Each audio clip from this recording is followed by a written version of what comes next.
Spontaneous order. Economics may be described as a study of purposeful action and its consequences, intended and unintended. Spontaneous or unplanned order, we can call spontaneous order an unplanned order as well. The product of human action but not of human design or intention.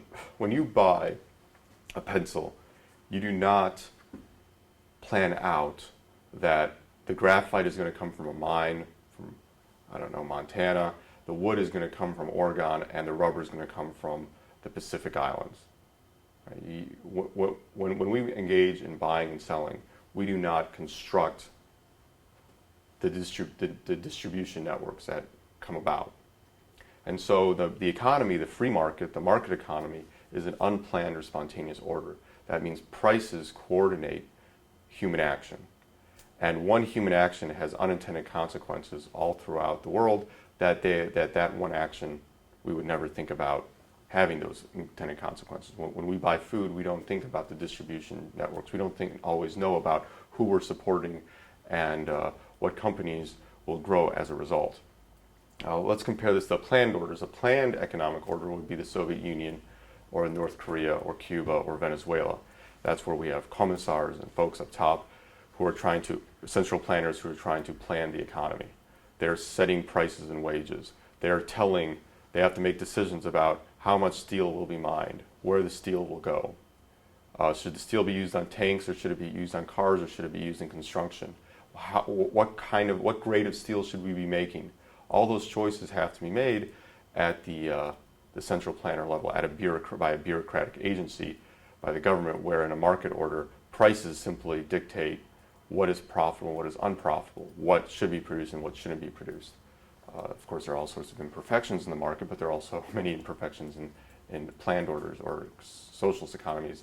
And in fact, when you look at historically, socialist economies routinely fail over and over again.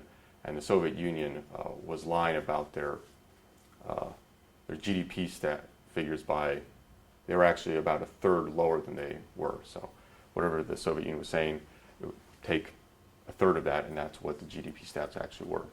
We see the poverty in North Korea and Cuba and Venezuela, now Bolivia, and then you look at the experiments that took place in those socialist countries, and it's quite clear that prices do a better job at coordinating human behavior rather than central planning and central planners.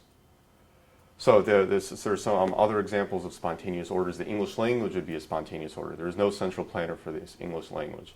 It's a combination of several different languages. No one tells the Americans how to speak. No one tells the English how to speak. No one tells the Aussies or the Kiwis how to speak. We all come up with English has kind of morphed and evolved in its own way, totally unpredictable. Let's take a planned language, and there's two planned languages that I have in mind. One is Esperanto. Esperanto has gone nowhere. It has not caught on anywhere. And Modern Hebrew. Modern Hebrew was planned out by two physicists, and it is the state language of Israel.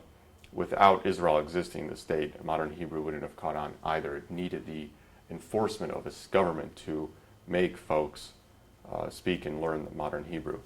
And so we do have, these are two examples, English, Modern Hebrew. Both English is a spontaneous order, Hebrew is a planned order. It was created by two physicists, and so it's actually quite easy to learn if you can figure out how to make the noises. In a spontaneous order in the market economy, we have a complex division of labor and division of knowledge, and this increases with time. In the Mesopotamian era of, say, 2000 BC, it was much easier to run a centrally planned economy because there are so few goods and services. There are fewer choices. With the more complex economy, with all the goods and services we can have with a massive amount of people, that complexity makes prices an even more efficient means of coordination over central planning. So a market economy has no grand design or designer. A principle in economics that, in order to think like economists, is what is seen and what is not seen. That is this idea that there are unintended consequences. We often see some effects immediately and others later on. We have the short term and the long term. Economists just don't consider the short term, they also consider the long term effects. Thus causally link the later effects with the correct cause. So if we do not understand the long term effects, when we only see the short term, we will say underestimate the harm that is caused. So let's take an example of the minimum wage. The minimum wage if the minimum wage at first increases folks' income, but in the long run it increases unemployment because the wage equals the productivity of labor, and if we artificially push wages above the productivity of labor, you're going to lose your job. Because would you hire someone if they cost more than they provide? No, you would not, unless you want to take a loss in hiring that person. And so the minimum wage, you'll see the short-term effect is an increase in income, but the long-term effect is folks not getting jobs, folks losing their jobs, and there's an inability for often that takes place of folks making the causal connection between the minimum wage and not finding a job or losing a job. There's a lot of data on this. Almost all the studies point to minimum wage causing unemployment, especially in unskilled, uneducated, and inexperienced labor. So teenagers. Teenage unemployment is greatly affected by minimum wage laws. There's the broken window fallacy. Again, this is the applying what is seen and what is not seen. So the broken window fallacy, there's a story given by Frederick Bastiat where a boy takes a stone and throws it through a tailor's window. And a crowd gathers around and they start discussing about the broken window and what a tragedy is. But then someone says, this is not such a tragedy. Now the glassmaker has a job. And so the money is going to be spent and the economy is going to keep moving. This implies that destruction leads to economic growth, which is, of course, absurd. Rather, we have to think about what is not seen. What is seen is that the glass is broken, the glass is replaced, and the glassmaker has a job. What is not seen is what would have happened to the money that was spent fixing the glass if it had been used elsewhere. Of course, it would have been put in the bank, which would have ended up as loans, decreasing the interest rate, or it would have perhaps the tailor would have bought shoes, and so the shoemaker would have a job. So it's one has to think about what is seen and what is not seen, and you'll often see this fallacy, this economic fallacy, coming up when we talk about war. So does war make us richer? A lot of folks believe war makes us richer. So of course the reductio ad absurdum there is, so we should bomb the factories and then rebuild them? Yes. Bombing the factories and rebuilding them would create lots of jobs, but it would all make us a lot poorer. War does not create wealth. Tanks are not wealth. F-16s, though they're awesome, are not wealth. War does create a high employment and lots of production, but not production of what consumers desire. So it does not make us wealthier, and there are all sorts of costs to destruction. You often sometimes see in journal and magazines and newspapers, folks are talking about some natural disaster, but they say that this is great for the economy, they can rebuild even better. So if they can rebuild even better, why wouldn't we just have a national government program that destroys those towns and cities so that they can be rebuilt if it's so good? The capitalist system is evolutionary. It's a system of creative destruction. Creative destruction being that the new destroys the old. The new inventions destroy the old. The invention of the automobile destroyed the buggy manufacturers. It's a system of incessant change. What is the mechanism of this evolutionary process? And again, evolution means that the evolutionary process means that there's a selection mechanism that says these, in biology, that these genes are better than the other genes. They promote survival, so they get spread and passed on to reproduction.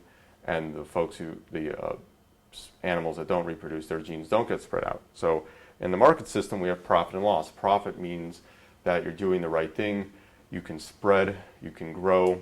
Your ideas will be mimicked throughout the society. If you're taking losses, you're getting smaller and a smaller part of the economy. And so this evolutionary process, profit leads to expansion and survival, and losses mean that destruction and getting smaller. The government can push the economy around this evolutionary path, and it can do it efficiently or it can do it inefficiently. If we follow Milton Friedman's dictum that you should never subsidize the producer, you should always subsidize the consumer.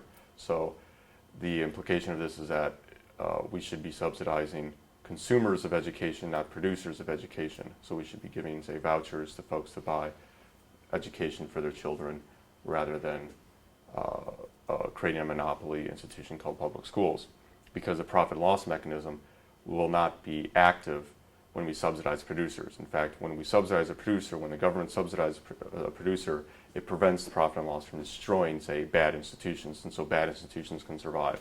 Where if we give vouchers or tax credits to consumers, consumers will choose the institutions, the companies, the education facilities that make the most sense for them and their children. So that's something to consider, is that the government has different ways of pushing this evolutionary process around. Some are more efficient than others. Some lead to to the complete annihilation of the profit and loss evolutionary system with the replacement of a bureaucratic management system.